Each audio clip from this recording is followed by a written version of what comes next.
Bonsoir à toutes et à tous, ravi de vous retrouver encore une fois à Saint-Jean-de-Luz pour le début de ce Master 2 des Internationaux 2018. Et quelle première demi-finale avec Philippe Etcheverry toujours avec nous. Bonsoir Philippe. Bonsoir Kaïs. Nous aurons deux des finalistes de l'édition précédente. À l'avant en rouge évidemment, comme toujours, on aura Christophe Ola. Voilà, Christophe Ola qui rentre du Mexique, il a passé 2 mois là-bas, c'est le Lusien lui aussi, il aura envie de prouver que ce rail-là il le connaît bien et qu'il veut repartir sur un slam et être peut-être au bout. Il sera épaulé par un second Lusien, lui aussi grand amateur et très connaisseur de ce rail de Saint-Jean-de-Luz, Xabi Insa. Voilà, lui qui a passé par contre 4 mois au Mexique, donc il est rentré fin juin, il a gagné le premier tournoi international, donc un beau palmarès déjà dans la saison hivernale. Et là, Saint-Jean-de-Luz, il est revanchard, il a envie de prouver quand même que ce rail, c'est le sien. Face à cette équipe qui joue quasiment à domicile, une équipe redoutable en bleu et son avant qu'on ne présente plus, Iñaki Goicoechea. Voilà, c'est la superstar, c'est le grand champion, il vient de se qualifier encore pour les demi-finales du Gandor.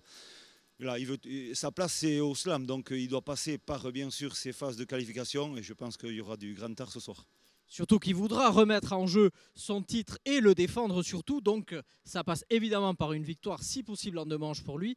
Et pour cela, il sera associé à un très grand arrière avec un avenir plein pour lui, même s'il a déjà glané beaucoup de titres. Il s'agit de Nicolas Etcheto.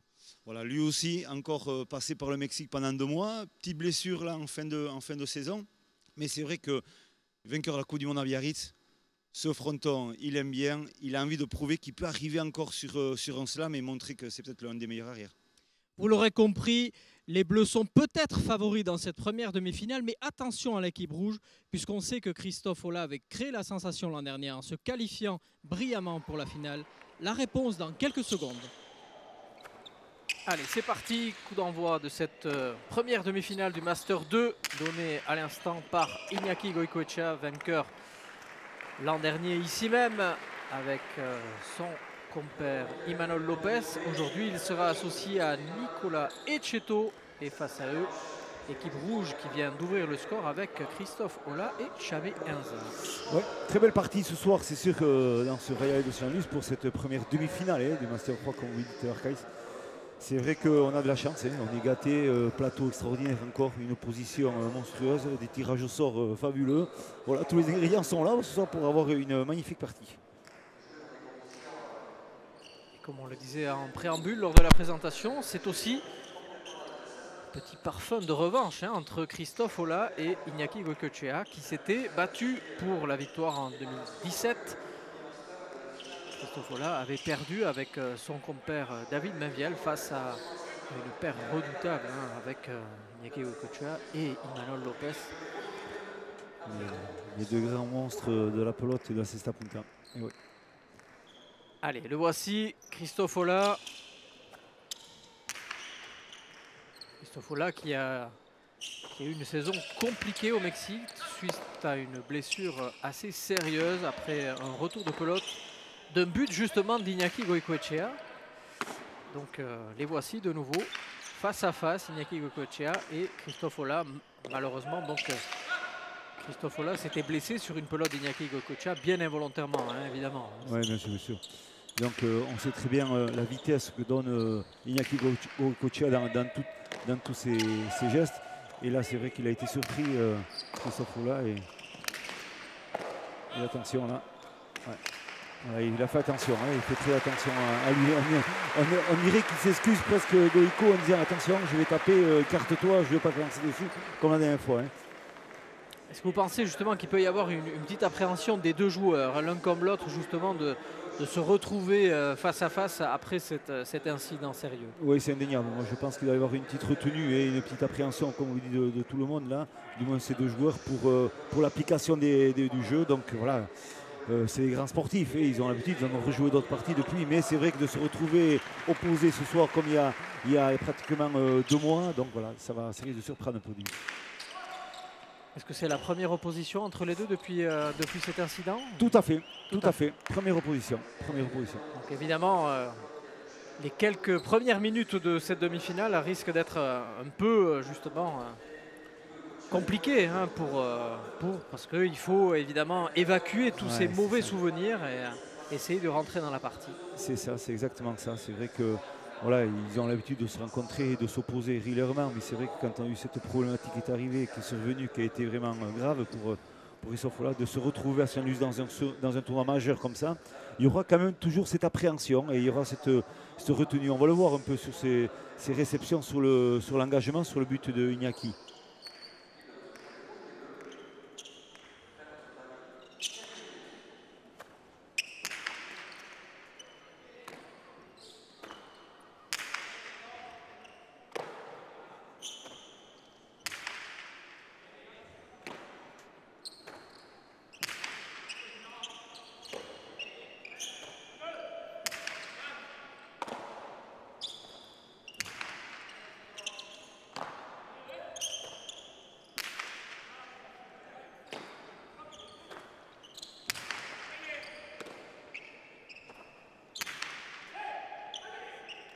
On voit qu'ils sont en train de pilonner carrément à Chabianza. Ils ne veulent pas le faire avancer du tout. On essaie de donner de la longueur dans les gestes.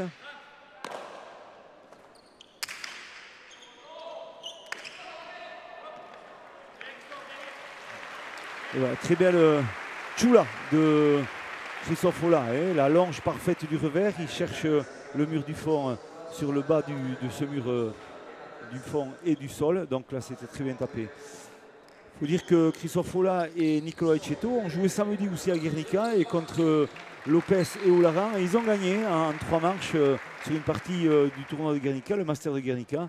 Et ils ont créé la surprise dans ce tournoi-là, puisqu'ils ont sorti les tenants du titre. Donc attention, on sait que Christophe Ola est en forme là, depuis sa dernière prestation.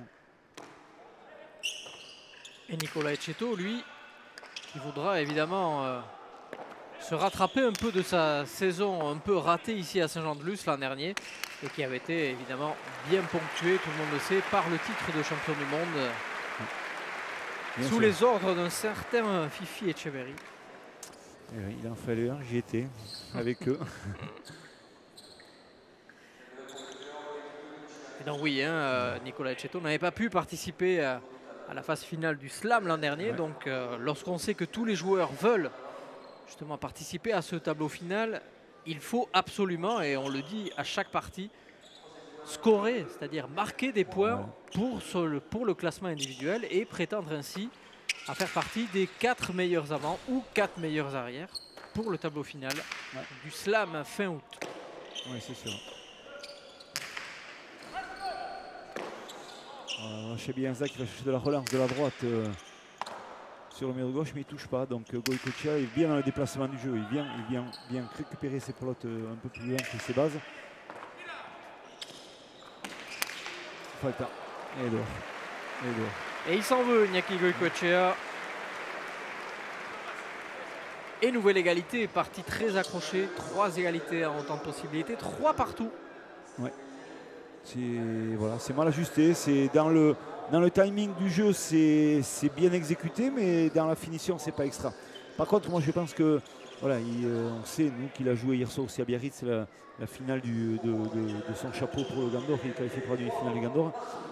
Donc, il risque d'avoir aussi un peu des automatismes de jeu à retrouver par rapport au Rayalai. C'est pas la même façon de jouer. Donc, je pense que ça prendra quelques points, mais il faut vite se régler parce qu'en 15 points, ça va très vite. Bien de préciser, parce qu'évidemment donc le Rayalai de Biarritz est réputé être un peu plus rapide mais plus court que celui de Saint-Jean-de-Luz. Donc on sait que pour Iñaki Goycochea, le Rayalai de Saint-Jean-de-Luz est parfait, puisque lui, avec la puissance qu'il a, un Rayalai long comme celui-ci lui va parfaitement. Mais encore faut-il régler la mire, mais bon, on peut faire confiance aux champions pour que cela soit fait dans les minutes à venir. Ouais.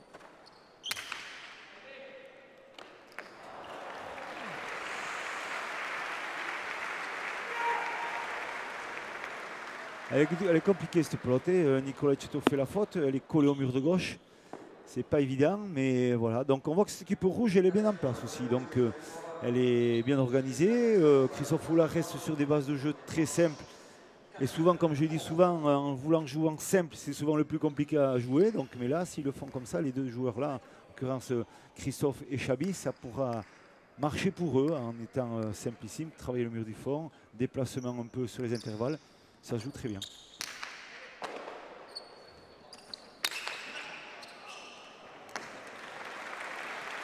Quelle puissance de ce coup. Avec une glissade de Christophe Ola. Et on voit tout de suite Iñaki Goicoechea qui vient aux nouvelles. Ouais, bien sûr.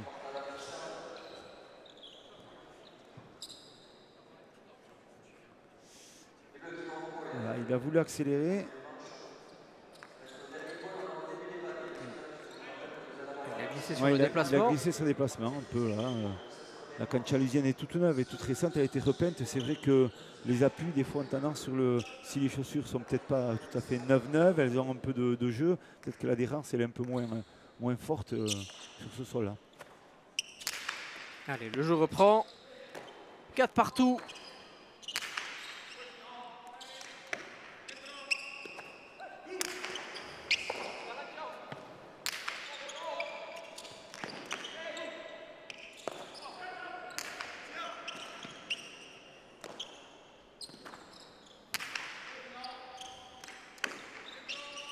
Vous l'entendez, ça grince beaucoup. Ouais.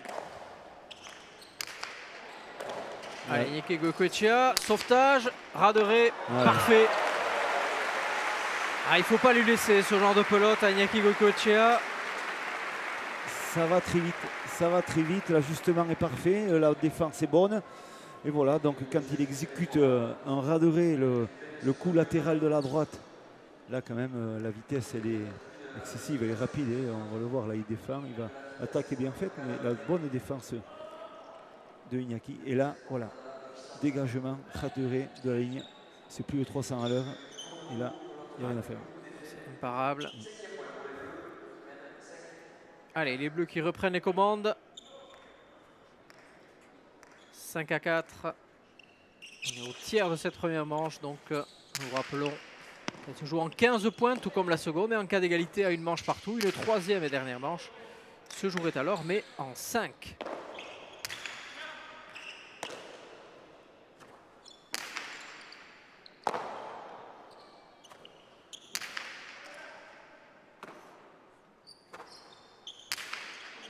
Allez. Allez, la botte, Iñaki Goicoechea qui essaie toujours d'allonger ses pelotes. Voilà, toujours la même base de jeu, ça c'est important.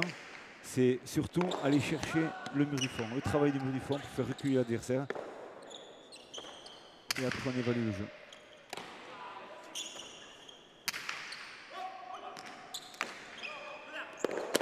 Ah, c'est trop court. Ouais. Trop court, la pelote qui s'écrase en dessous de la ligne. Et pour la première fois de la partie, les Bleus qui prennent un petit break d'avance, 2 longueurs d'avance, 6-4. Voilà, cette équipe bleue, je pense qu'elle a besoin de réglage un peu plus, puisque bon, elles jouent un peu moins souvent. Les rouges, voilà, sont français, ils sont issus du même club de l'Océane, ils ont l'habitude de s'entraîner ou se confronter ensemble, donc ils se connaissent, il n'y a rien à dire. C'est vrai que Goico et Cheto, ils ont passé quand même 2 mois ensemble au Mexique, ils n'ont pas régulièrement joué ensemble. Donc voilà, il y a quelques petits réglages par rapport au fronton qui est très important, et on voit que ça va mettre un peu plus de temps.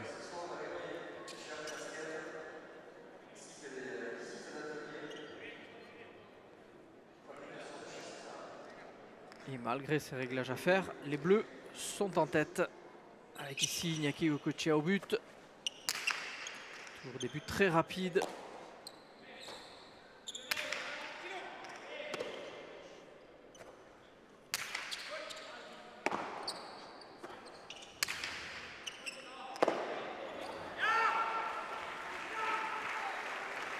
Un petit problème de déplacement là. Non, mais c'est-à-dire que les coups de Chabienza sont tendus. Ils sont attendus, ils sont tapés dans l'intervalle entre les deux joueurs. Et c'est vrai que ce petit trou qu'il y a, Nicolas veut les rattraper beauté pronto parce que voilà, la pelote est plongeante, elle s'est bien tapée dans l'intervalle de jeu de la part de Chabienza. Et voilà, la faute de Gant, elle arrive quand on a un peu moins de facilité dans la réception. Trop long. Pacha, le premier de la partie pour les rouges, et en l'occurrence Christophe Ola. La règle était inchangée. 5 Pacha pour l'ensemble de la partie. Au-delà de la 5e faute, faute directe et point qui revient à l'adversaire. Pour l'instant, un seul Pacha donc pour les rouges. Pour l'instant, aucun pour Iñaki Goicoechea et les bleus.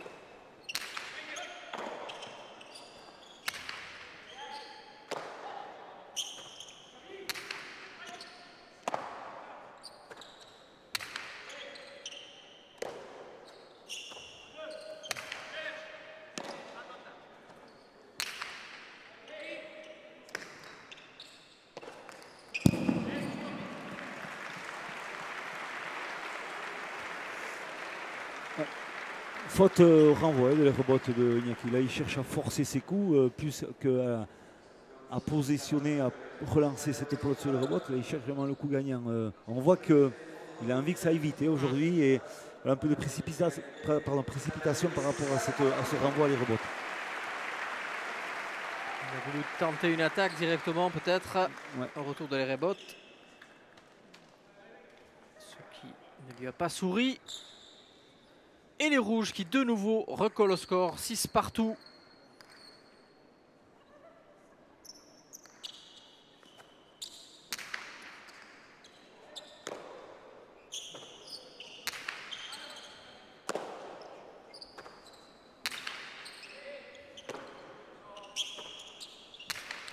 C'est long.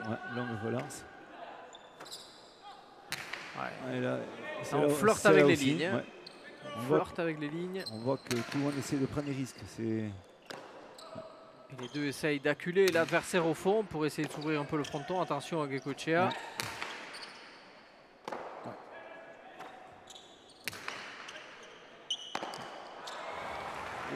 Ça c'est pas habituel. C'est pas habituel d'après ce garçon. Donc voilà.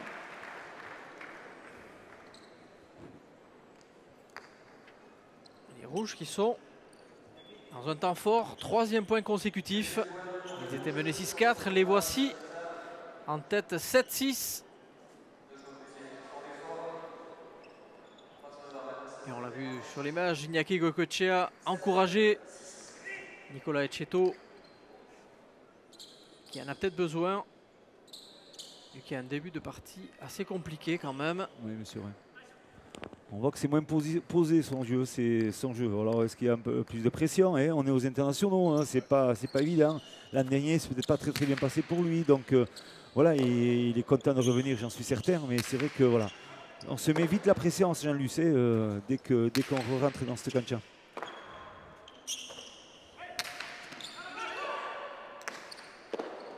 Voilà comment on peut reprendre confiance. Voilà.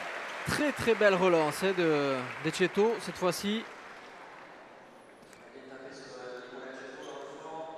Il y a besoin de réglage. On voit qu'il y a besoin de réglage, un peu plus de confiance, un peu plus d'application pour passer le cap il faut trouver un équilibre dans l'équipe. On sent que c'est pas équilibré. C'est flagrant à nos yeux, on le voit. C'est un peu débridé comme jeu. C'est pas bien linéaire, disons, dans le jeu.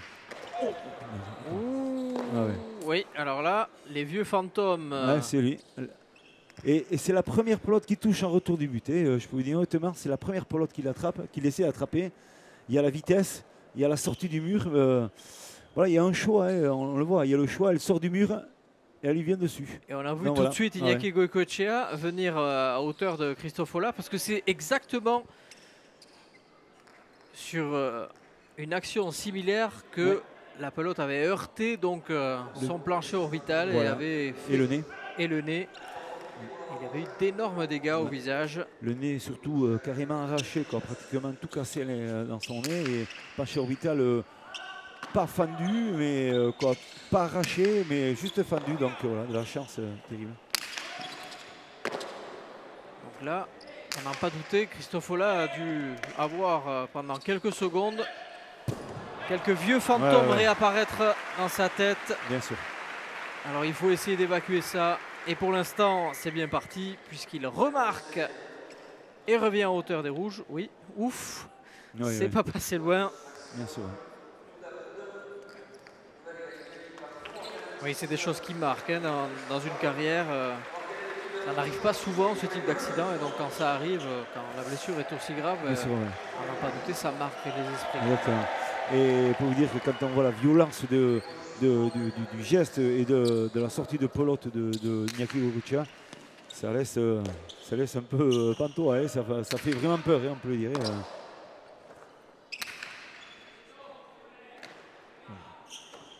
Très belle défense de Nicolas Etcheto, en mur du fond, collé au mur de gauche.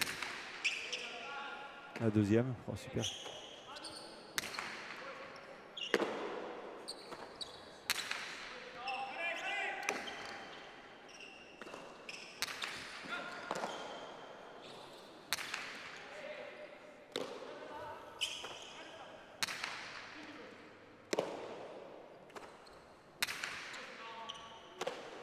Il fallait la prendre celle-là. Il fallait la prendre. Très très longue relance d'Ecceto. Ouais, elle est compliquée. Elle était très compliquée la pelote de Goycochea, bien collée au mur. L'une des premières rebottes de Christophe Ola qui a renvoyé sur le mur. Il a fait la faute tout à l'heure sur le renvoi. Là, il a réussi. Voilà, donc c'est une phase de jeu qu'on n'avait pas trop vue jusqu'à présent sur Christophe Ola. Le renvoi de les rebottes, puisqu'il n'a pas eu l'occasion. C'est l'une des premières. C'est redonner la pelote à Goycochea et le point direct. Donc il va falloir peut-être ajuster un peu mieux toutes ces phases de jeu. Et éviter, oui, absolument de laisser trop de terrain à ce redoutable joueur qu'est Iñaki Goycochea.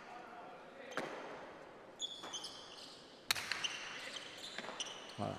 Elle est bien tapée. Elle est bien tapée cette pelote. Collée au mur de gauche. C'est la base de la relance. C'est sur un retour du but quand l'engagement a été fait.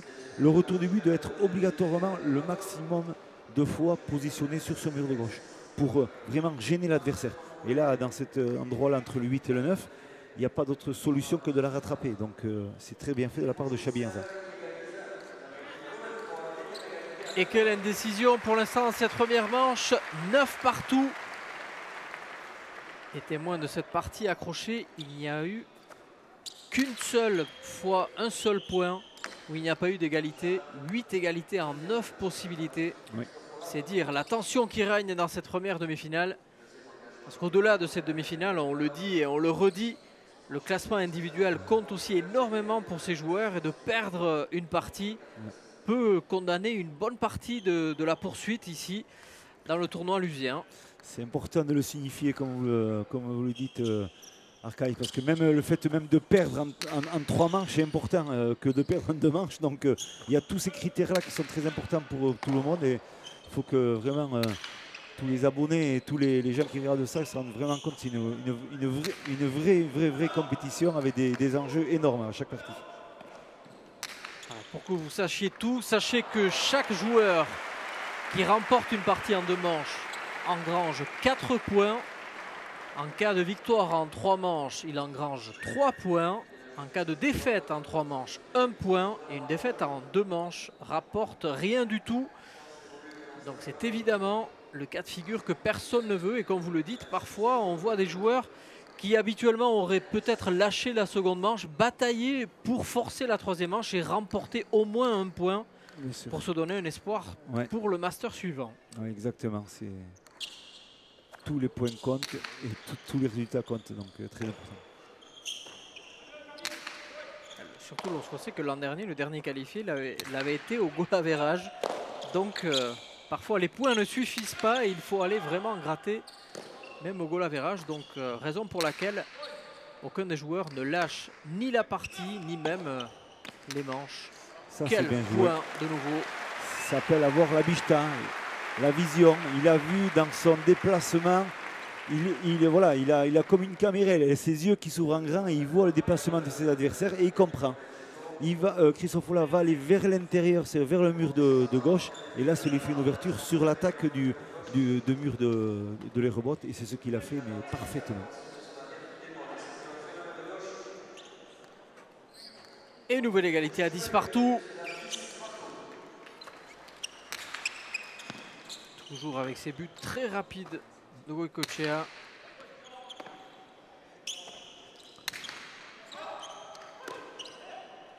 La réception de Chabi Henza. Oh là, c'est impressionnant. Quelle hauteur, quelle puissance il a mis aussi Goycochea pour piquer cette pelote du coup droit. Impressionnant. Je peux vous dire c'est impressionnant parce que techniquement c'est très dur à réaliser. Il faut vraiment chercher de l'amplitude et de la hauteur déjà au niveau du bras pour passer très près du casque, pour donner un rebond aussi haut à l'impact au sol. Et là, c'est quand c'est exécuté comme ça, c'est magnifique. Vitesse plus exécution technique parfaite. Point magnifique. On le voit, 1m93 pour Goycochea, évidemment, avec le bras. Ça donne un levier et une puissance supplémentaire. Et voilà. Donc il n'a pas 36 000 solutions. Donc si cette équipe rouge, elle s'amuse, et ça je peux vous dire c'est un cas de figure qu'on a beaucoup travaillé quand on est tombé contre lui, nous, au niveau équipe de France. Si on ne sert pas le jeu sur le mur de gauche, qu'on lui donne juste la possibilité de s'ouvrir sur le geste de la réception de la droite pour qu'il puisse déclencher des gestes comme ça, c'est foutu. C'est foutu parce que ça va à 2000 à l'heure et on est à 3 mètres de la pelote.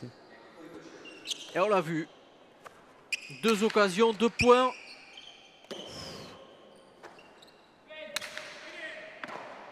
Et d'un 10 partout, on passe directement en 12-10.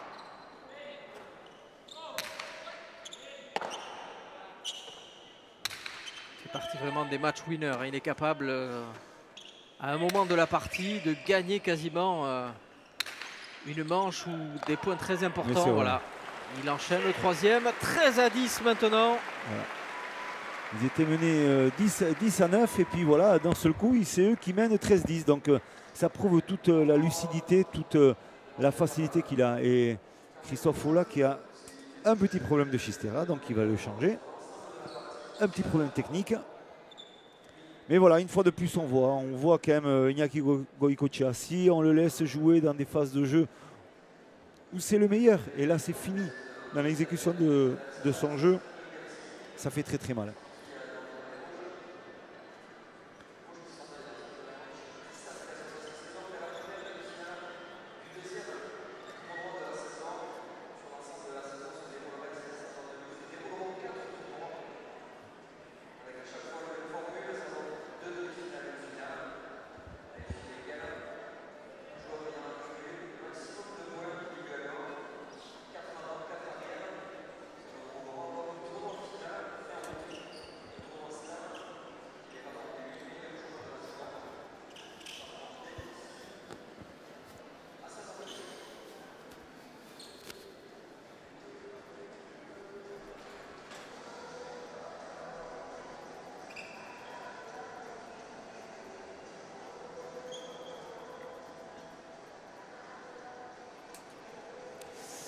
Voilà Christophe Ola qui revient sur la cancha. Il est sorti précipitamment au niveau du vestiaire.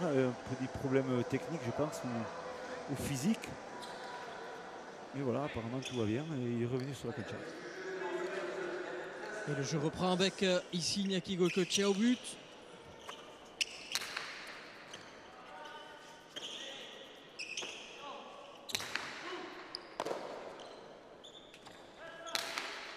Quel coup droit de nouveau. Ouais.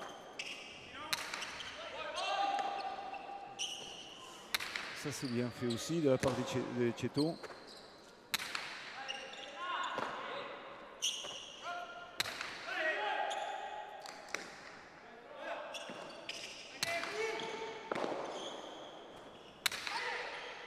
Ça va très vite. On sent la puissance que met Goicoechea à chacune des pelotes. Et là voilà la phase de jeu qui vient bien.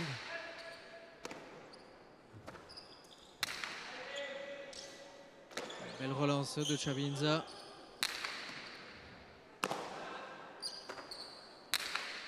Là, il faut la prendre.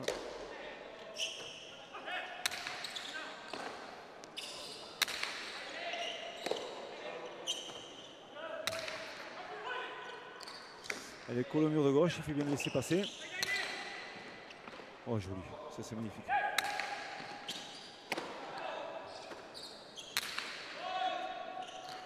Attention à les rebotes. Ouais. Variation. Du revers. Là. Un point très disputé cette fois-ci. Ça joue très bien. Et là, on voit que l'échange est magnifique. Magnifique, long, intense. Tous les ingrédients y sont. Pour l'instant, les rouges qui tiennent bon et qui sont menés 13-10. Ouais, très beau sauvetage encore de Christophe Ola. On voit qu'il est présent, Christophe.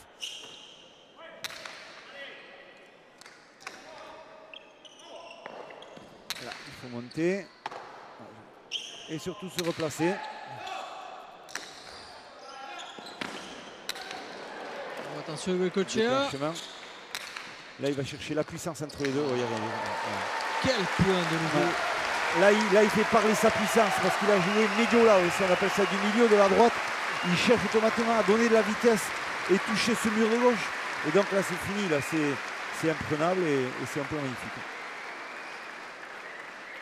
Et les Bleus qui sont clairement dans un temps fort. Ils viennent d'engranger 5 points consécutifs. Ils étaient menés 10-9. Les voici 14-10. Un seul point de la victoire dans cette première manche. Et on voit nettement Iñaki Goicoechea qui a haussé le rythme de son jeu. Depuis quelques minutes maintenant, il fait énormément de mal avec son coup droit notamment. Il se rééquilibre bien avec Nicolas Etcheto. On sent que voilà, Nicolas aussi a retrouvé un peu mieux les automatismes. Sa rentrée aussi à Saint-Jean-de-Luz à Nicolas Etcheto par rapport à cette grandeur. Il vient du Mexique, il a été un peu blessé au niveau du genou. Donc voilà, donc c'est des moments un peu durs, comme je vous disais tout à l'heure, de retrouver le haut niveau bien sûr, de retrouver les internationaux, de jouer juste dans ce rail. Donc voilà. Je pense que cette équipe-là peut être redoutable, associée comme elle est là. Voilà, donc ça joue bien, c'est bien. Iñaki, par rapport à la prestation d'hier, on voit qu'il est quand même sur la même lignée. Ça joue bien la pelote.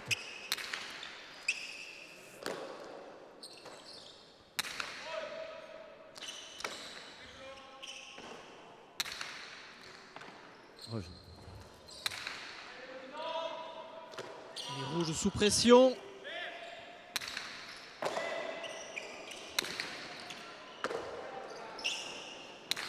Ça c'est bien venu défendre. Et on sent une meilleure cohésion maintenant retrouvée chez les Bleus. Eux qui étaient justement en courant alternatif tout à l'heure. Mais là, on les sent jouer vraiment en équipe. Et pour l'instant, ça porte ses fruits. On voit que cette équipe rouge, elle défend beaucoup. Elle est toujours en train de défendre. Elle défend bien. C'est souvent pas facile de pouvoir défendre contre deux joueurs comme ça. Et voilà. Et la tournaison est bonne. Bonne prestation des Bleus quand même. Ils ont mis du temps à rentrer dans la partie. Cette équipe rouge jouait très très bien. Et voilà, donc c'est mérité sur le dernier quart de la partie pour la victoire de la manche pour les Bleus. Et avec Iñaki Goicoechea. Iñaki, lehenengoko partea azken 5 tantuak sekulako zoragarri jokatu duzute. Lehenengo tantuetan igual pixkat falta izan zaizue ekipoan jolastea, orain dena ondo, ezta? Bai, bukaeran bai, gure joko ata deu. Hasiera batean pelota baten gebiltzan, hola ganitezuna eskapada gauza arraruak. Eta behin pelota eta deu, eta asko zeren naturalo, bizila eta guri komenizitzakon pelota zen. Eskerrik asko.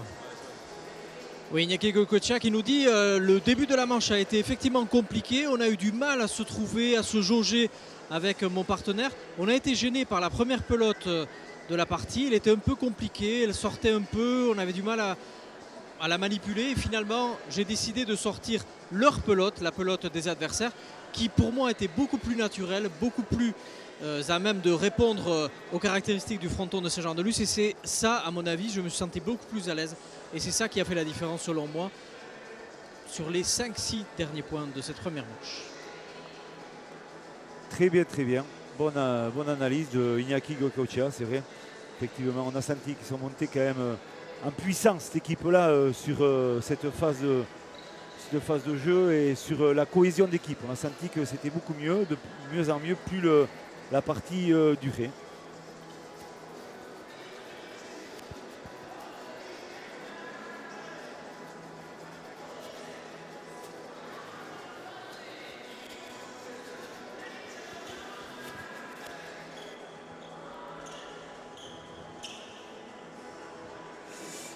Et voilà les stats. C'est sûr que au niveau des points gagnants, c'est indéniable. Ça paye du jeu. Voilà, c'est le score qui en parle. 9 points gagnants de la part d'Iñaki Goicoechea en 15 points. Ça va très vite. On voit qu'il domine. Il a dominé son sujet complet. Très bien épaulé par Nicolas Etcheto, qui a eu quelques phases un peu difficiles au niveau des fautes de gants en début de partie. Mais voilà, ils se sont bien repris. Et c'est largement mérité pour cette équipe bleue.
Allez, début de la deuxième manche. Au but, Christophe Ola.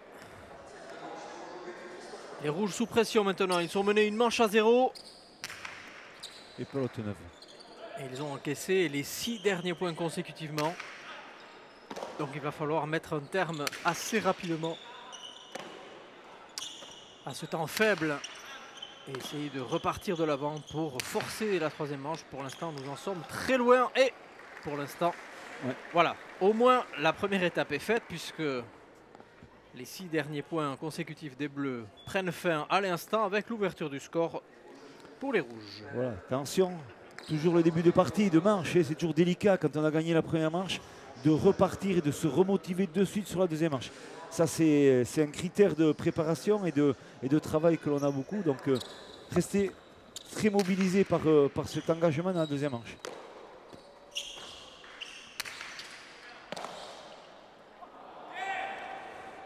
Voilà, un peu de précipitation. Il va essayer de surprendre sur le premier temps de jeu, essayer de déclencher des attaques, Christophe Ola.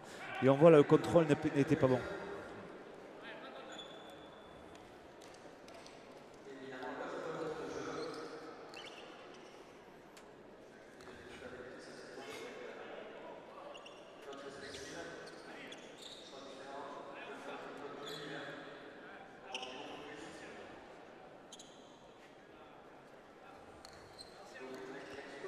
Lui, il a repris sa pelote et c'est leur pelote qu'ils ont repris. Pacha. Trop long.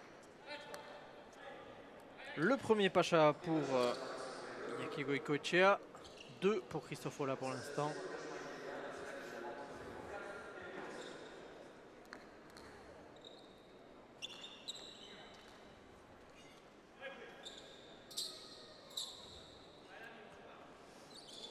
Un peu d'humidité dans l'air, au niveau du sol ça va, non quand même, il n'y a pas trop de problèmes, on ne sent pas trop de problèmes, ni de glissade. Deuxième. On a craint ça au début de la première manche, mais finalement, tout semble être rentré dans l'ordre. Et la double faute d'Iñaki Goicoechea qui permet de nouveau aux Rouges de reprendre les commandes de 2-1. C'est pas fréquent chez eux non plus de faire des fautes aussi directes dans un point, et en l'occurrence dans le même point, deux Pacha, pas habituel. Attention.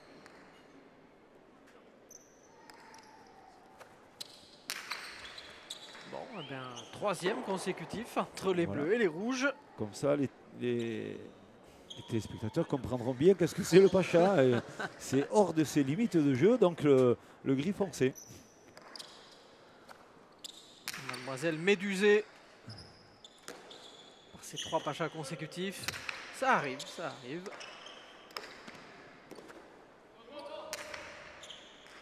Ou attention, hein, Goicoechea, coup droit. Voilà, toujours aussi efficace. Voilà.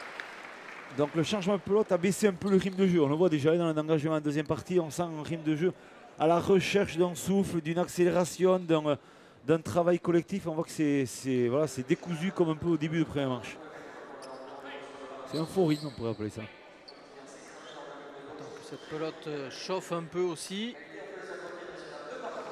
Allez. De partout.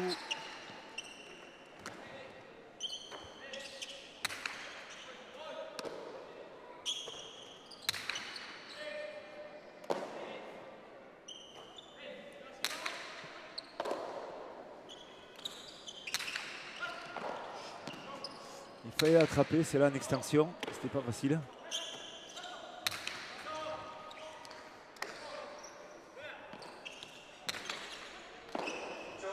À une main.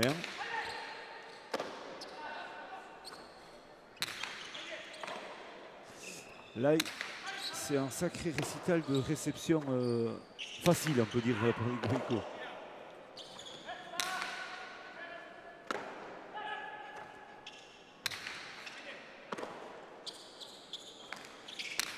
Et fini. Voilà de quoi est capable cet artiste.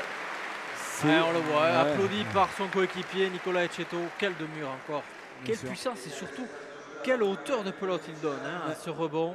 Tout à fait, comme on pouvait dire. Mais c'est vrai que c'est lui qui a la maîtrise du jeu. On voit là, il est bien, il regarde bien le jeu. Et il déclenche un deux-murs par-dessus l'épaule en cherchant directement le mur de gauche. Et là, il prend tout le monde à contre-pied. Vitesse, plus exécution, plus rebond très haut. C'est point parfait. Et par la même occasion, il reprend les commandes de 3-2. Oh, attention, le troisième, lui aussi. 3 pour Ola, 3 pour Goicoechea. On rappelle, hein, on a le droit qu'à 5 pachas, puis après les fautes deviennent directes. Donc en cas de deuxième manche disputée ou voire d'une troisième manche, ça peut compter. Surtout ajuster ce deuxième but pour engagement pour Iñaki, parce que tout à l'heure, il a livré le but.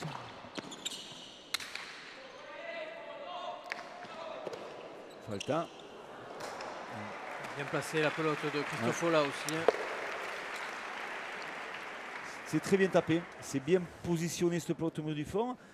Nicolas Etcheto avait anticipé son déplacement en pensant qu'il allait faire un lâcher vers l'intérieur. Et puis effectivement non, il a allongé toujours son geste pour la positionner sur le mur du fond. Allez, les rouges qui lâchent rien pour l'instant. Ils ont fait jeu égal dans la première manche jusqu'au 10e point, puis après ils ont craqué un petit peu. Ou plutôt Iñaki Goicoechea qui a haussé le rythme du jeu aussi. Et là, nous partons dans les mêmes configurations que la première manche, avec des égalités successives et une partie très accrochée, avec, comme vous le disiez, un fort rythme initial. Ouais. Là, il y est pas. Ah oui, il y est quand même. Oh, quelle erreur! Il avait fait le plus dur. Ah, il s'en veut terriblement puisqu'il avait fait le plus dur, rattraper cette pelote. Ça, c'est un excès de gourmandise. Ouais, c'est un manque de lucidité. C'est jouer vraiment trop rapidement. C'est ne pas prendre le temps de regarder, d'évaluer les adversaires pour déjà se positionner dans sa tête pour pouvoir exécuter une Cortala classique sans s'énerver. Et ça, c'est dommage. C'est des points donnés facilement à l'adversaire.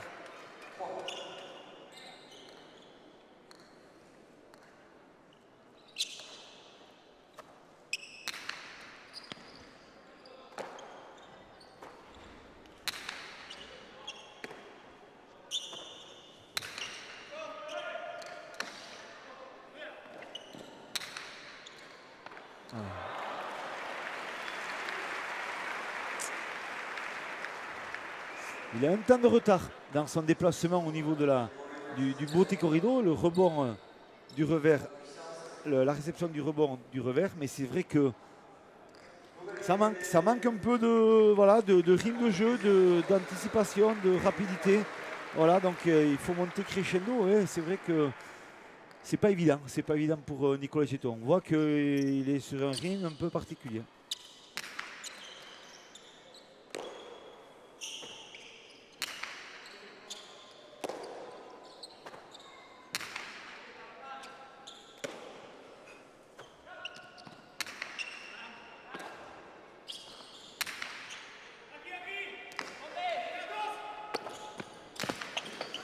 Ça, c'est bien tapé aussi. Bien, bonne réception. Voilà.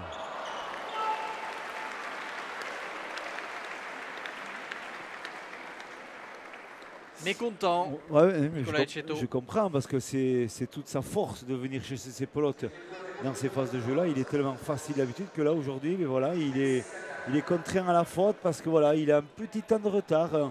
Voilà, ce rail-là, lui, il demande de la rigueur, des automatismes. Et lui, il en a moins dans ce rail-là puisqu'il n'a pas tapé depuis très longtemps. Je sais, parce que nous, les Lusiens, ils sont venus taper, donc ça va. Mais lui, il n'est pas venu trop taper, donc il a un petit peu de mal.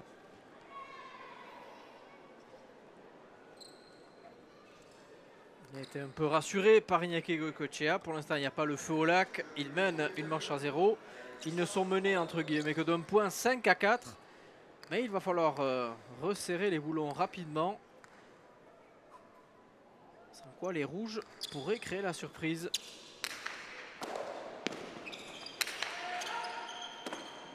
Et les rouges, eux, qui restent sur un rythme constant. Ouais. il défend bien, quand même Nicolas Etcheto, et Chabi Hanza fait une bonne partie aussi. Le seul truc qu'il y a, c'est voilà, réussir à être régulier.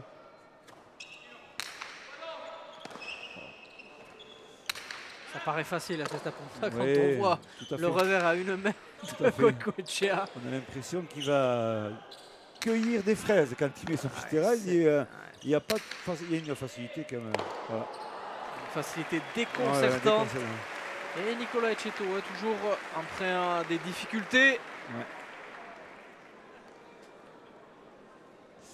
Il fait des fautes. Mais voilà, le problème c'est ça, dans la pelote en général, c'est être beaucoup plus appliqué, sans faire trop de fautes, sans trop donner de points à l'adversaire. C'est ça qui est très important. Et là, ce jeu-là, ce soir, Etcheto, il n'est pas bon. Et il fait beaucoup de fautes, que l'équipe rouge est beaucoup plus lucide. Alors, il joue avec Goicoechea, Etcheto, donc il a un avantage. Donc c'est vrai que si à un moment donné, il arrive à se reprendre et surtout à ce que son avant puisse prendre un peu les rênes du jeu, ça risque de changer un peu la physionomie de la partie. Mais je pense que les rouges, voilà, c'est lui qui fait l'effort de chercher pelote. Ouais. Ah, il recule beaucoup, Goicoechea. On l'a vu récupérer cette pelote au niveau du 10, quasiment sur la ligne de but. Ouais. Pour essayer de soulager un peu son arrière. Ouais. Et on le voit reculer, il est au 9 cette fois-ci, il déclenche une attaque bien contrée par Ola. Voilà, il est là, il est prêt, il ramène. C'est moins bien ajusté ça par contre, du revers. Mais...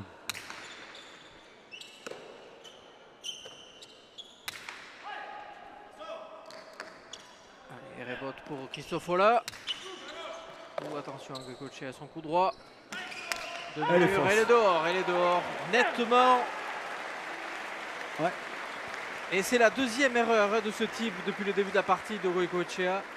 Il n'a pas l'habitude de rater des deux murs comme ça. On va le voir nettement. Ouais, la pelote va assez nettement sortir. L'idée est bonne, l'adversaire est bloqué. Là, il peut la frapper tranquillement, mais il prend trop de risques. Il prend trop de risques dans ce qu'il fait. Et c'est le point pour les rouges. Voilà, les rouges, ils sont bien, hein, ces rouges, ils font 0 faute. Ils sont bien sur le jeu. Ils attendent les fautes de l'adversaire. Voilà, c'est un jeu classique, mais qui est efficace.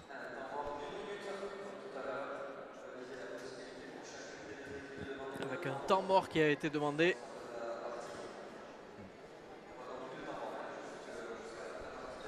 Deux petites minutes pour que les joueurs puissent soit remettre à plat une stratégie, prendre un peu de souffle, se réhydrater parce que les conditions aujourd'hui sont compliquées. Beaucoup d'humidité et de chaleur, on l'a entendu d'ailleurs avec le grincement des tennis sur le sol de la cancha lusienne. Oui.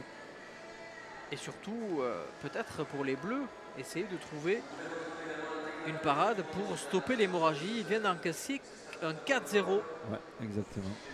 C'est vrai que c'est... À votre avis, qu'est-ce que Nicolas Etcheto et Goicoechea ont pu échanger dans ce cours? Ouais, je pense que tout simplement se dire, voilà, remettons une pelote de plus que l'adversaire, soyons un peu plus simplicides dans notre jeu, et pas de faute, hein, surtout pas de faute, c'est très important, c'est ça. Cette équipe rouge, on va se dire, eh bien, profitons de tout ce qui nous arrive en ce moment, parce que peut-être l'orage va arriver pour nous, donc voilà, on est capable de subir ce jeu-là et de faire des points, mais continuons.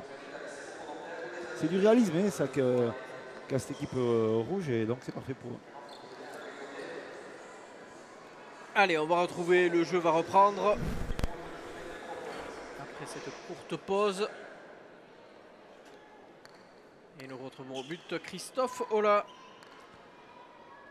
Les rouges mènent 7-4. Ça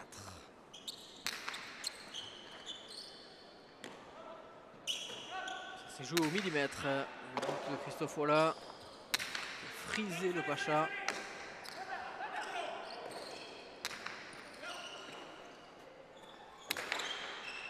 Ah, super. Il s'excuse parce qu'il a peut-être, c'est pas exactement ce qu'il voulait faire, mais ça paye. C'est pas volontaire, mais voilà, ils profitent. Ils sont opportunistes dans tous les jeux parce que voilà, c'est eux qui dominent à l'heure actuelle, ceux qui dominent vraiment cette manche. Donc voilà, c'est la chance un peu de la réussite un peu dans ce jeu-là, et tant mieux, c'est comme ça. l'équipe bleue joue moins bien, moins sûr dans son jeu. Donc voilà, les rouges profitent. Voilà, on fait des fautes, on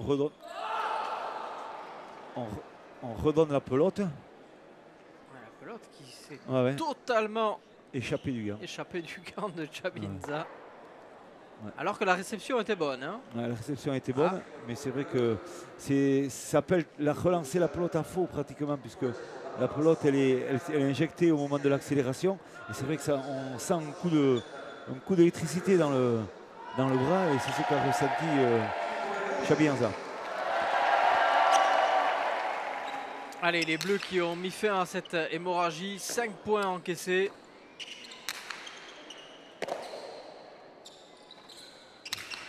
Ils reviennent à 5-8.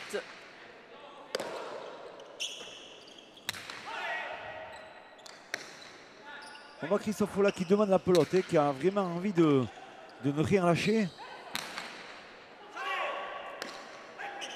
Elle est compliquée celle-là. Elle est au-dessus. Elle est au-dessus, elle était très compliquée.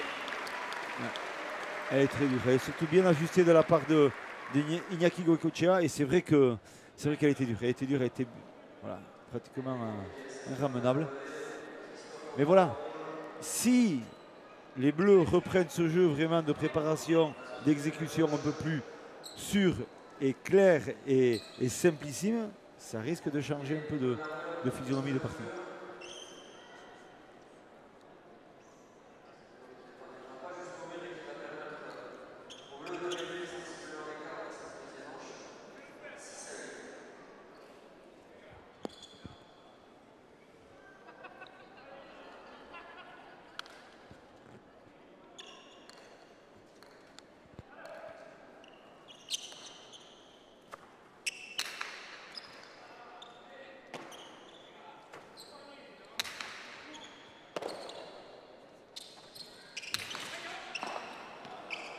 Voilà.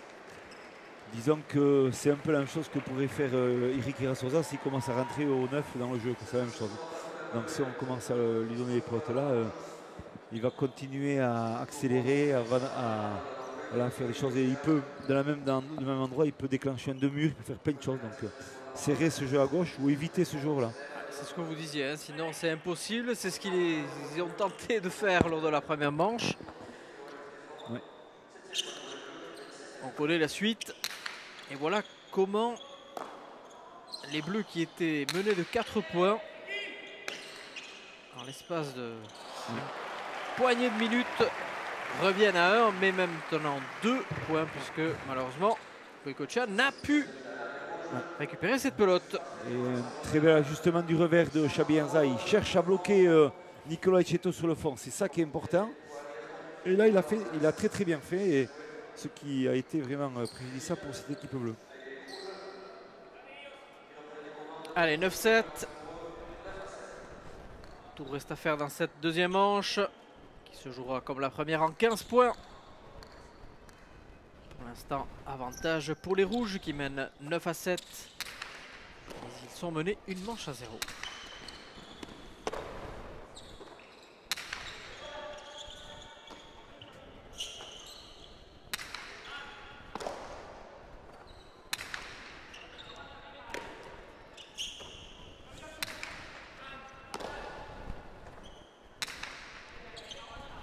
Ils essayent de jouer sur Ecceto. On voit sur Nicolas Ecceto, il cherche au maximum de lui laisser la pelote à lui.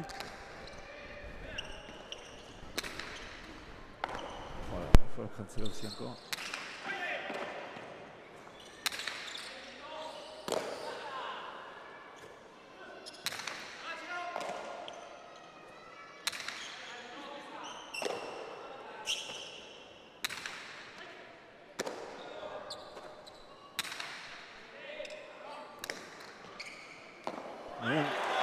Alors il y en a un qui dit aider et l'autre qui dit que non. Donc là il y a un problème de communication dans cette équipe bleue. On voit les fautes, elles arrivent là. Hein. Ouais. Et l'équipe rouge joue bien. Elle cherche ce mur du fond et c'est très bien. Il faut prendre le temps. Il faut être patient dans ce jeu-là. Il ne faut pas non plus être précipité, vouloir de suite finir les points. Et il faut prendre le temps.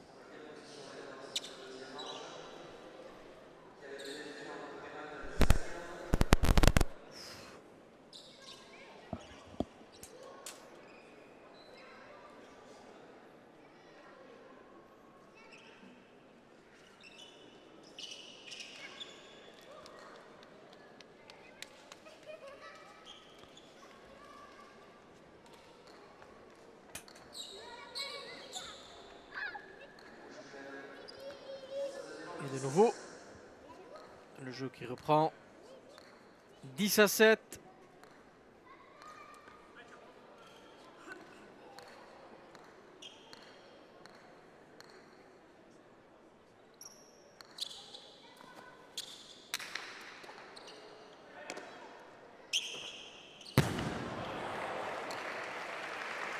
Et même 11-7 avec cette erreur de Nicolas Etcheto.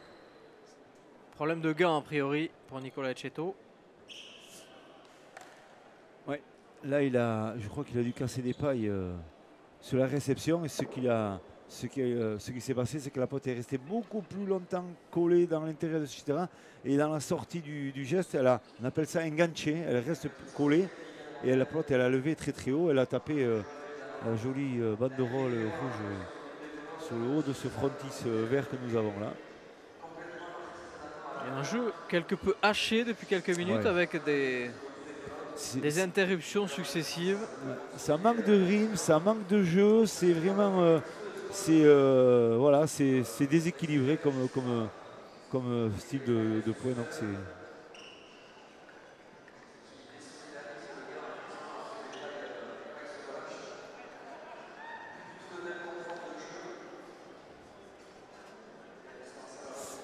voilà. On l'a vu en suivant, on le voit à l'image, Nicolas Etcheto qui sans doute allait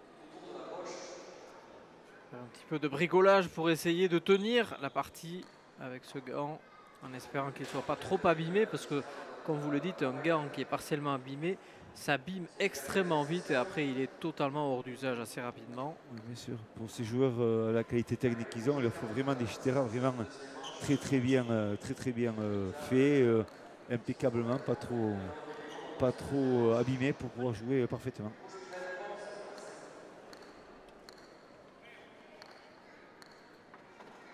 Allez, Christophe Ola. 11-7 plus 4 pour les rouges.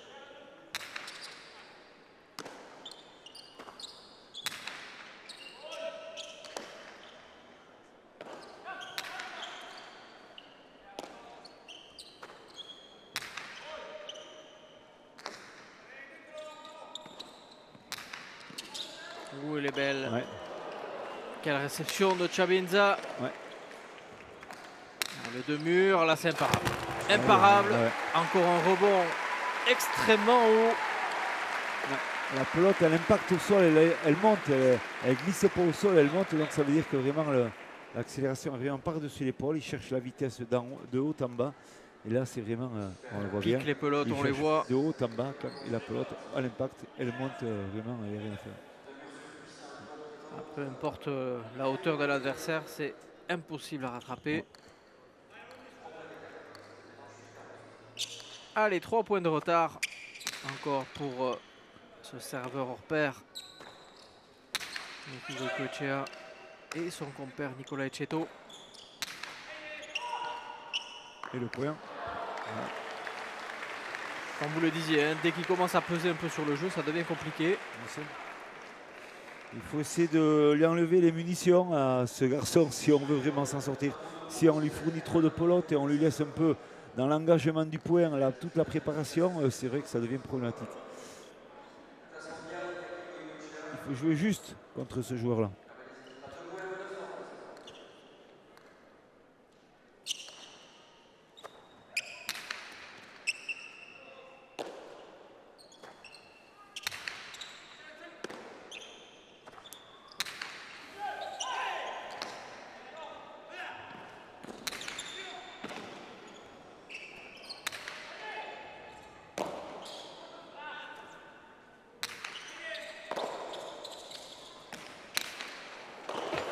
Belle anticipation de Christophe Ola. Il y est.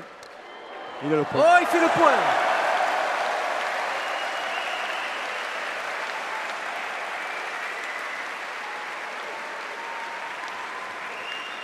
Et ça discute. Hein.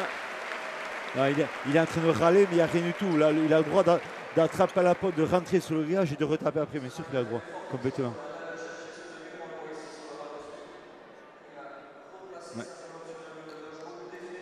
Le filet en effet est rigide ici, ce n'est pas la même règle quand le filet n'est pas rigide.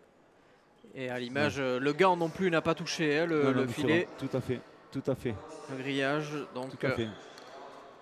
Après, on sait que toute l'intox que peut amener aussi ce joueur-là, il va influencer l'arbitrage, il essaie de faire les choses comme tous les grands joueurs. Hein.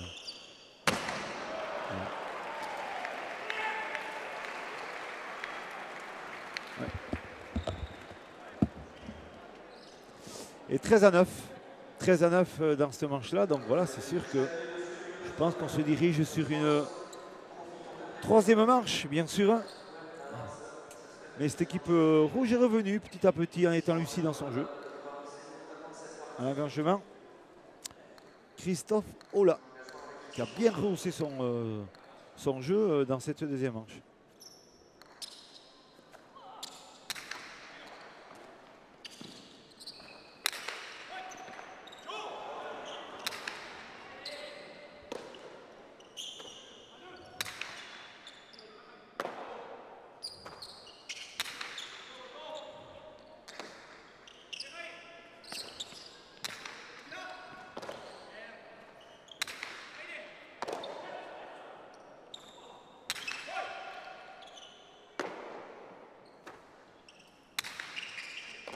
Attention, Goïko à la commande. Voilà.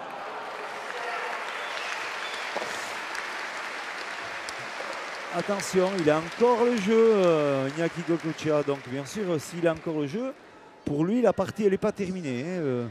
Donc surtout pour ces rouges, rester concentrés, appliquer et continuer toujours à mettre cette stratégie de jeu en place dans le blocage du fond et surtout on voit un déplacement très rapide de Christophe Ola qui a juste des coups parfaits. 10-13, 3 points d'écart pour les Bleus.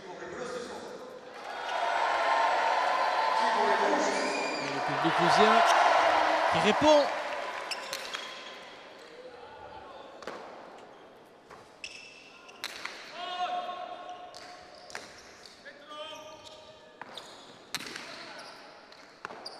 C'est bien tapé, c'est bien tapé. On voit, parce qu'on voit que Nicolas Etcheto est un peu dans la difficulté quand même. Ce soir, on voit qu'il a des problèmes, que voilà, peut-être des petits problèmes physiques, problèmes de dos, manque d'un peu de rythme de jeu.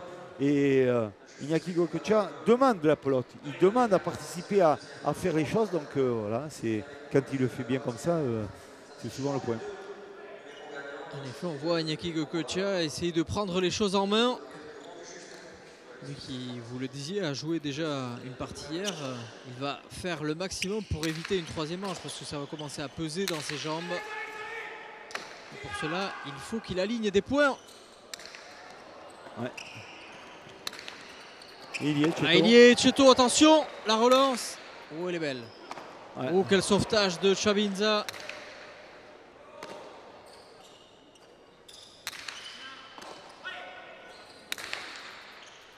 Ça vient vite. Elle est bien tapée, celle-là. Oh, super. Elle est bien tapée. Super retour de Nicolas Etcheto. Ah, il s'encourage. Hein. Il a vu que le point était important. 12-13. Les Bleus qui ne sont plus qu'à un seul point. Ouais. Arcaïs, je pense que Nicolas Etcheto sait qu'il ne joue pas un grand jeu ce soir, qui fait des choses dans le courant alternatif. Des fois c'est un point bien et 5 points moins bien. Donc voilà, il râle après lui. Je pense qu'il va avoir un petit problème quelque part. Mais voilà, c'est un grand champion, il veut jouer au maximum. Un point très important. Voilà, phase défensive de Goïcoechea. Après, oh, magnifique. Il ne peut pas être partout. Hein. Il ne peut pas être partout. À un moment donné, il fait une grosse erreur de vouloir faire tout lui-même aussi Goïco en cherchant les pelotes au 11. Parce qu'en face, quand même, il n'a pas non plus un pantin. Il a un joueur qui a de la technicité, qui sait faire les choses. Donc voilà. Et il lui a parfaitement montré. Nicolas Etcheto lui avait demandé la pelote à Goïcoechea. Goïcoechea était peut-être un peu gourmand. Oui, bien sûr. Et la réponse de Christophe Ola ne s'est pas fait attendre et l'a puni considérablement en marquant le 14e point, 14-12 maintenant, en faveur des Rouges qui ne sont plus qu'à un point d'égaliser cette partie à une manche partout. Ce qui nous laisserait une troisième manche en 5 points haletante.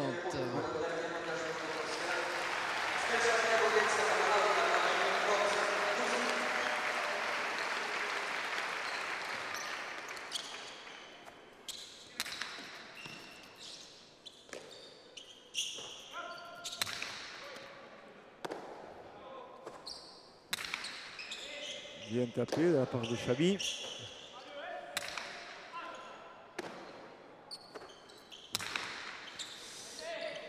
Il est dedans. Ouais, ouais. Sacrée défense quand même. Sacrée défense. Oh, ouais. Elle va être compliquée. Ouais, oh, quel sauvetage d'Etcheto. Ouais. Ah, elle est au-dessus. Elle est au-dessus et on l'aura à la troisième manche. Ouais. Furieux. Nicolas Etcheto. Ouais.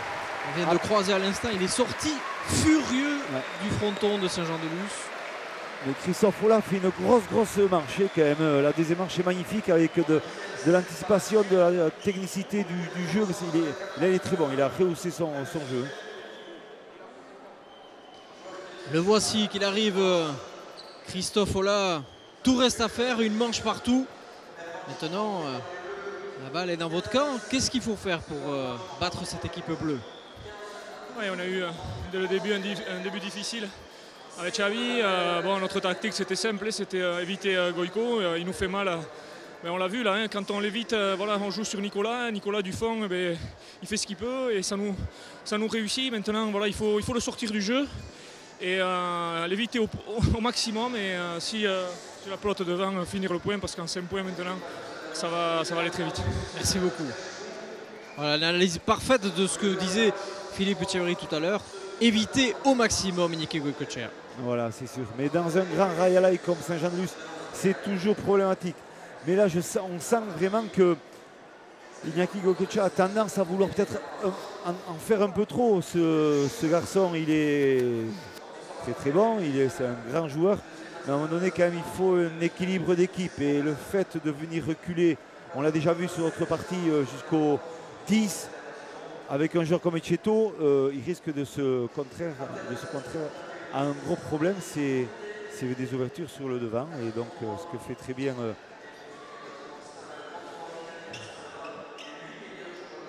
très bien exactement Christophe Ola.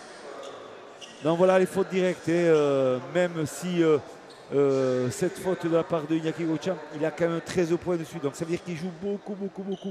Mais voilà l'opposition entre Xabi Henza et Nicolas Etcheto, vraiment il y a 8 fautes de Nicolas Etcheto. On sent qu'il est moins bien, il est moins dans la réussite. Et Xabi Henza, il est classique dans son jeu, c'est bien ce qu'il fait.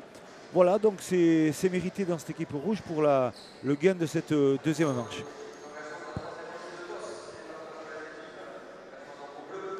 Sentons de l'humidité Arcaïs au niveau de la cancha.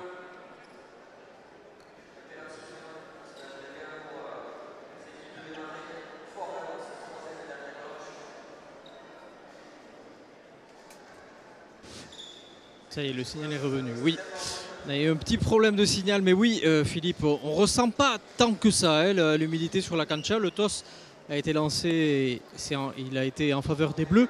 C'est donc Iñaki Goïcoechea qui va s'élancer donc pour le but de cette troisième manche. Mais pour l'instant, pas trop de difficultés au niveau de la cancha en ce qui concerne les appuis des 4 protagonistes. Ce qui est rassurant parce que vous qui nous avez suivis lors de la dernière finale, les problèmes d'appui avaient quelque peu gâché la fête des 2 derniers points de cette finale. Pour l'instant, aujourd'hui, on n'en prend pas le chemin.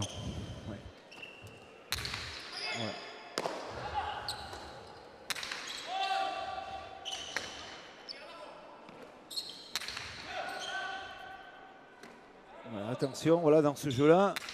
Être patient, attention, même si on veut vraiment terminer les points, il faut faire attention à ce qu'on va faire. Oh, quel point! Ça, c'est magnifique. Hein. Honnêtement, c'est vraiment un geste technique énorme. Parce que de la façon dont qu'il la rattrape, il est pratiquement au numéro 5. Donc ça veut dire qu'il est en gros dans les 20 mètres de l'axe du mur central. Et de là, il déclenche quand même une attaque sur l'extérieur de la droite. Ça demande une maîtrise technique, mais hors norme. Et on l'a vu, le gars enlevé des 3 autres joueurs, comme pour saluer ce geste extraordinaire d'Iñaki Goïcoechea qui permet à son équipe d'ouvrir le score dans cette troisième et dernière manche qui se joue en 5 points. Et donc, comme le disait Christophe Ola, il va falloir attaquer et ne pas trop réfléchir, puisque sinon, si on laisse un peu trop de terrain à Iñaki Goicoechea, ça va devenir très compliqué. Mais quelle erreur d'Iñaki Goicoechea. Ouais. Terrible. Il a fait une double faute. Maintenant, un Falta. Et peut-être au plus mauvais moment pour lui. Ça va encore, c'est un partout, ça va. La partie vient d'être engagée, ils sont quand même à égalité.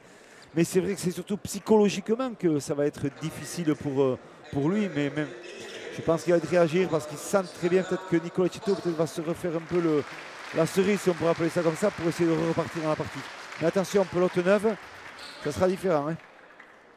Elle va glisser un peu à l'impact au sol. En effet, pelote neuve choisie par Christophe Ola pour essayer de faire la différence dans cette troisième manche. Un partout pour l'instant.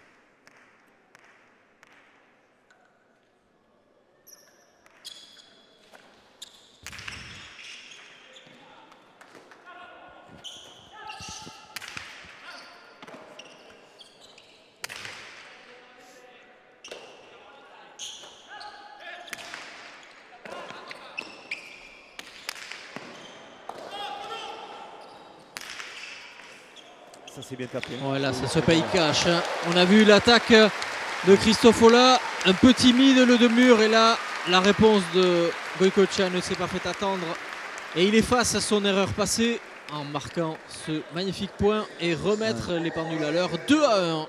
Il veut déclencher un deux murs de la droite par côté avec une pelote neuve. Elle a tendance à s'échapper à l'impact au niveau du sol et du mur. Mais là, en fin de compte, elle est restée vraiment dans l'axe de jeu. Mais ce que fait derrière Iñaki Goicoechea, c'est vrai que la relance est parfaite et magnifique.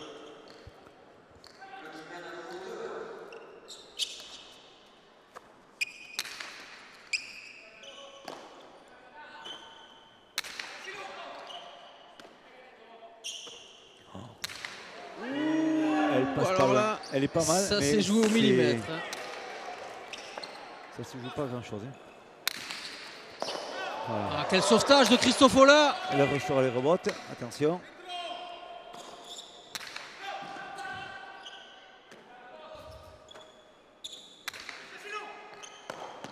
Et la pelote qui a un bruit très curieux aussi. Hein. Là, il n'y a rien à faire. Voilà. Il n'y a rien à faire. C'est au droit piqué. Il y a vraiment une sortie dans son Chistera qui est rien particulier parce que la trajectoire de pelote sur la picada qu'elle monte autant, il y a vraiment un truc énorme là dans sa gestuelle. Moi je veux bien que, là on le voit comme c'est armé et la pelote elle tombe carrément, elle pique à l'impact et après elle fait un rebond on peut considérer un rebond pratiquement de 4 mètres de haut, donc pour aller déclencher un saut ou quoi que ce soit, c'est impossible. Et voici comment les Bleus reprennent un break d'avance, 3-1.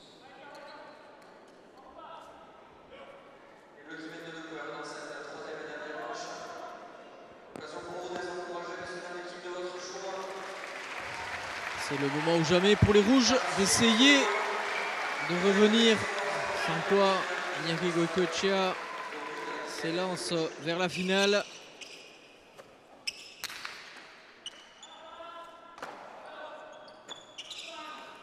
Attention, Xavi Anza, il commence à lui redonner la pelote tout le temps. Là, il cherche la vitesse. Pas encore, ça va se rattraper, c'est énorme. Christophe Ola joue énormément ce soir quand même. C'est vraiment super. Hein, parce que ces deux avants, là, on a vraiment un gros duel entre les deux. C'est bien tapé. C'est bien tapé. Oh, quel c'est bien tapé. Ah ouais. C'est bien tapé cette droite-là. On appelle ça un peu médio, un peu par côté, mais peu dessous l'épaule. Donc c'est un axe de jeu sur le mur de gauche. C'est imprenable. Donc c'est bien joué.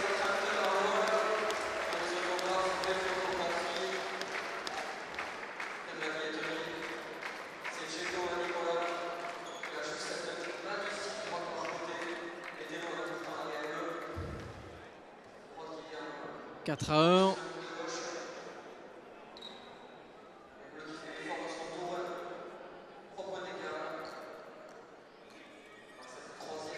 Pelote de finale pour les Bleus. Il va falloir un 4-0 maintenant pour les Rouges pour essayer de battre cette équipe bleue, mais Iñaki Goicoechea semble serein. Le public musicien l'encourage, encourage les 4 protagonistes de cette très belle demi-finale. Et le voici qui s'élance pour le dernier but de la partie pour lui. Un but long. Elle est fausse, elle est fausse. Donc voilà, elle est falta, elle est en dehors de limite et point pour les Bleus. Chacun a eu sa chance vraiment dans cette première manche, dans la deuxième manche. Et c'est vrai que la troisième manche, on a senti quand même une... Voilà, c'est plus de précision dans cette équipe rouge. Voilà, c'est Christophe Follat m'a beaucoup plu parce qu'il a fait une grosse prestation. Je pense qu'Etcheto a besoin vraiment de repartir dans le jeu, de se remettre un peu à l'intérieur de ce rythme de jeu. Donc voilà, mais c'est gagné, c'est toujours ça qui est important.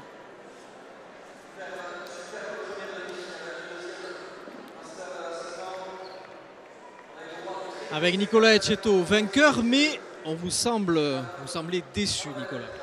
Ouais, sur un plan personnel, ouais, très mauvaise partie. Un peu mal au dos, mais bon, c'est comme ça. Après, ça fait partie des faits de jeu. Voilà, j'ai eu du mal à lever, très contracté. Et, voilà, un peu déçu, mais bon, content.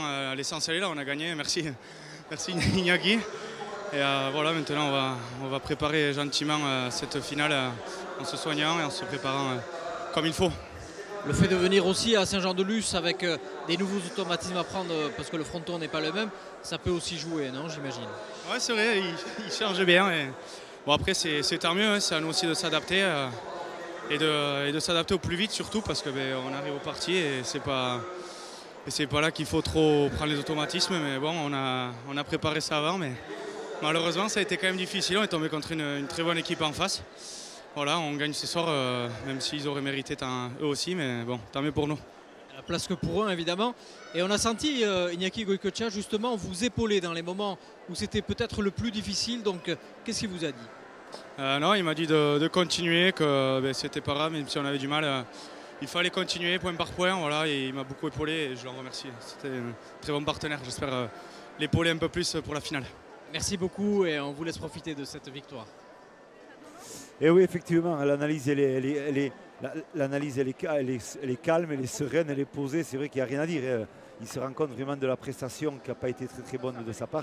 Il a joué avec un bon Goicoechea qui a eu un peu de quelques déchets. Mais en face, il y avait une redoutable équipe quand même. Christophe Follat ainsi que Xavi Enza ont fait une bonne prestation. C'était une partie de haut niveau ce soir. Il y a eu du beau jeu. Et c'est ça qu'on aime à la Cesta Punta. Nous espérons que vous avez pris beaucoup de plaisir à nous suivre pour cette première demi-finale du Master 2. Suite des programmes et des festivités jeudi prochain ici même pour la deuxième demi-finale. Espérons qu'elle soit aussi belle que la première. Et que dire de la finale qui se jouera donc le 31. D'ici là, portez-vous bien. Bonne fête de Bayonne pour ceux qui y vont. Fifi et compagnie, à très vite. Merci. Au revoir à tous.